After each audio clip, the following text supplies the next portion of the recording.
आप कब तक ऐसे परेशान रहेंगी कोयल को याद करके। अब मत सोचा करिए वो सब आप, नहीं तो फिर से आपकी तबीयत खराब हो जाएगी। जाइए थोड़ा पड़ोस में हो आइए, आपका मन बहल जाएगा। मैं आपके कपड़े निकाल देती हूँ, कहिए तो मैं भी आपके साथ चलूं। ठीक है पूजा बहू, यह कहकर शीला अतीत में खोती चली गई। अब तो 30 साल हो गए इस बुरे समय को घटे हुए। 2 बेटों के बाद एक बेटी हुई, सब बड़े ही खुश हुए। बेटी घर पर ही बिना किसी तकलीफ के अपने आप ही नॉर्मल डिलीवरी से हो गई थी। अस्पताल में बच्ची को देखते ही कमरे में मौजूद महिलाएं चौंक गई थीं। शीला को तो रो रो कर अब बुरा हाल हो रहा था। उसने तुरंत अपने हाथ जोड़कर विनती की कि कृपया इस बात को इस कमरे से बाहर ना जाने दें। शीला और उसकी देवरानी दोनों की कड़ी निगरानी में बच्ची पलने लगी थी। वह अब बड़ी होने लगी थी। उसका नाम कोमल रखा। इसका भी एक कारण था। कोयल की बोली इतनी मधुर थी कि बार बार उसकी बोली सुनने का मन करता रहता था, और गाना तो वह इतना मीठा गाती थी कि वो सुनने वाला अक्सर ही मंत्रमुग्ध हो जाता था। वह अक्सर गाया करती थी, तू कितनी अच्छी है, तू कितनी भोली है, प्यारी प्यारी है ओ माँ। अपनी माँ की पीठ पर लटक जाती थी। शीला भी भाव विभोर हो जाती। ऐसे ही समय बीतने लगा। कोयल अब स्कूल जाने लगी थी। वह 8वीं में पढ़ने लगी थी। अब उसकी शारीरिक कमियों की तरफ उसकी सहेलियों का ध्यान जाने लगा था, और आपस में वह भी कानाफूसी करने लगी थी। कोयल को शीला ने सब कुछ बता दिया था और समझा भी दिया था कि अपने शारीरिक कमियों के बारे में कभी भी वह किसी से भी कुछ ना कहे। पर कोयल से भी एक चूक हो गई थी। उसने बहुत पूछने पर अपनी सबसे पक्की सहेली को बता दिया कि वह उन लोगों जैसी नहीं है। कहा जाता है ना कि मुंह से निकली बात और हाथ से निकली तीर फिर वापस नहीं आती है। बात उड़ते उड़ते हिजड़ा समाज में लोगों तक पहुंच गई थी, और फिर क्या था, वो हुआ जो नहीं होना चाहिए था। वह लोग बहुत सारी संख्या में आए, और जब कोयल को ले जाने लगे तब बड़ा ही हृदय विदारक दृश्य था जो किसी से भी देखा नहीं जा रहा था। पूरे मोहल्ले में सब दुखी थे। सभी उन लोगों से विनती कर रहे थे कि कोयल को मत ले जाओ, पर वो न माने। शीला तो उनके पैरों पड़ने लगी, बोली मेरे सारे जेवर घर सब कुछ ले लो, पर मेरी कोयल को मुझे दे दो। पर कोयल को वो लोग जबरन ही उठा ले गए।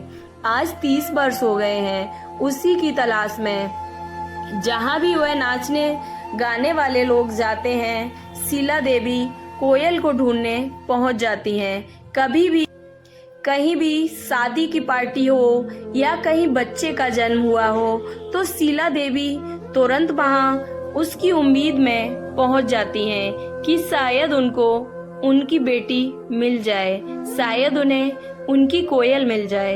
एक दिन शीला देवी के पास उनके पड़ोसी का फोन आया जो अब दूसरे मोहल्ले में रहने लगी थी। मामी जी आप जल्दी यहाँ आ जाइए, यहाँ एक घर में शादी है, और नाचने वालों में से मुझे ऐसा लग रहा है कि वो एक कोयल भी है, आप देखकर पहचान लेंगी। शीला देवी तुरंत अपने पड़ोसी के यहाँ पहुँच गईं। उन्होंने देखा और झट से अपनी कोयल को पहचान लिया था, पर एकदम से वो भी कुछ कह न सकी। सब नाच गा रहे थे पर वो चुप बैठी थी। शीला देवी ने कहा बेटी तुम भी कुछ सुनाओ, पर वो कुछ न बोली, बस उसकी आंख से आंसू गिरने लगे। तब शीला देवी ने पूछा बेटी तुम रो क्यों रही हो। उसने अन्य साथियों में से एक ने कहा इस बेला का तो काम में इसमें मन ही नहीं लगता, पढ़ने लिखने में बहुत लगता है। बहुत अच्छे स्वभाव की है हमारी ये बच्ची, और हम सब भी इसका बहुत ख्याल रखते हैं, इसलिए हम इसे ये सब करने के लिए जोर नहीं देते। हम अपने मालिक को भी कुछ नहीं बताते, नहीं तो वो इससे ये सब जरूर करवाएंगी। शीला देवी ने उसे अपने पास बुलाया। बेला बेटी इधर आओ।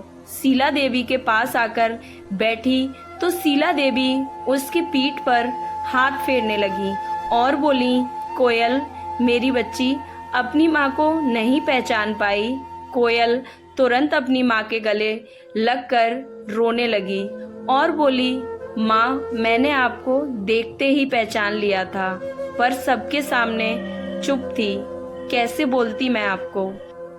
डर था कि कहीं कोई कुछ कहे ना आपको।